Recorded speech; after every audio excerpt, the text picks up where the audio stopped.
ಜೊತೆಲಿ ಮಾತಾಡಿದ್ದಕ್ಕೆ. ನೋಡಿ, ದೃಶ್ಯದಲ್ಲಿ ತಾವು ಗಮನಿಸ್ತಾ ಇದ್ದೀರಲ್ಲ, ಇದು ಮಂಡ್ಯದಲ್ಲಿ ಈ ಮಾಲನ್ನು ಕನ್ನಡ ಪರ ಸಂಘಟನೆ ಹೋರಾಟಗಾರರು, ರೈತ ಹೋರಾಟಗಾರರು ಬಂದು ಮಾಲನ್ನು ಬಲವಂತವಾಗಿ ಬಂದ್ ಮಾಡಿಸೋದಕ್ಕೆ ಮುಂದಾದಂಥ ಸಂದರ್ಭದಲ್ಲಿ ಪೊಲೀಸರು ಅವ್ರನ್ನ ತಡಿತಾ ಇದ್ದಾರೆ.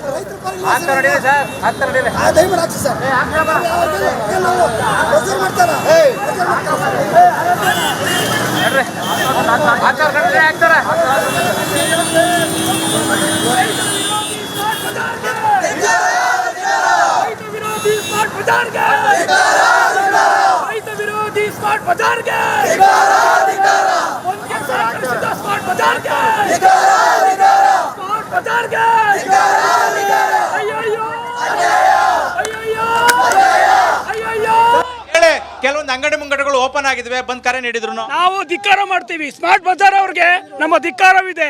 ಯಾವುದೇ ಕಾರಣಕ್ಕೂ ರೈತ ವಿರೋಧಿ ನಡೆ ಮಾಡಿದಂತ ಯಾವುದೇ ವರ್ತಕರಾಗಿರ್ಲಿ, ಎಲ್ಲ ವರ್ತಕರು 90ರಷ್ಟು ವರ್ತಕರು ನಮಗೆ ಸಹಕರಿಸಿದ್ದಾರೆ.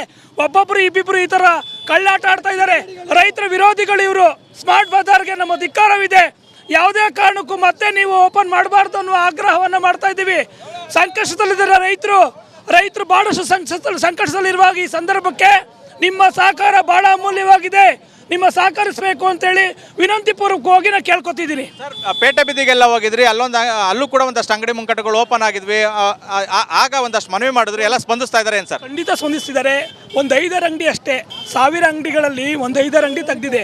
ಹಾಗಾಗಿ ದಯವಿಟ್ಟು ಎಲ್ಲ ವರ್ತಕರು ಮಂಡ್ಯದಲ್ಲಿ ಸಹಕರಿಸಬೇಕು ಅಂತೇಳಿ ಪ್ರೀತಿಪೂರ್ವಕವಾಗಿ ಕೇಳ್ಕೊತಿದ್ದೀವಿ. ಸರ್, ನೀವೇನು ಹೇಳ್ತೀರಿ? ಸರ್, ನಾವು ನೋಡಿ ಸ್ಮಾರ್ಟ್ ಬಜಾರ್ಗೆ ಯಾವುದೇ ಕಾರಣಕ್ಕೂ ರೈತರು ವ್ಯಾಪಾರಕ್ಕೆ ಬರಬಾರ್ದಿಲ್ಲ. ಇವತ್ತು ರೈತ ವಿರೋಧಿ ಸ್ಮಾರ್ಟ್ ಬಜಾರ್ ಮಾಡ್ತಾ ಇದೆ. ದಯಮಾಡಿ ಮುಂದಿನ ದಿನಗಳಲ್ಲಿ ರೈತರು ಇಲ್ಲಿ ಬರಬಾರ್ದು ನಮ್ಮ ಆಗ್ರಹ ಇದೆ.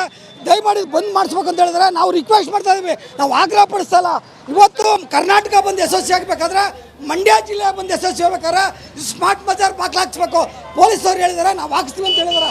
ಅದಕ್ಕಾಗಿ ನಾವು ಅವ್ರಿಗೆ ಮನವಿ ಮಾಡ್ಕೊತಾ ಇದ್ದೀವಿ, ಆಗ್ರಹ ಪಡಿಸಲ್ಲ. ದಯಮಾಡಿ ಬಂದ್ ಮಾಡಬೇಕು ಅಂತ ನಮ್ಮ ಆಗ್ರಹ ಇದೆ.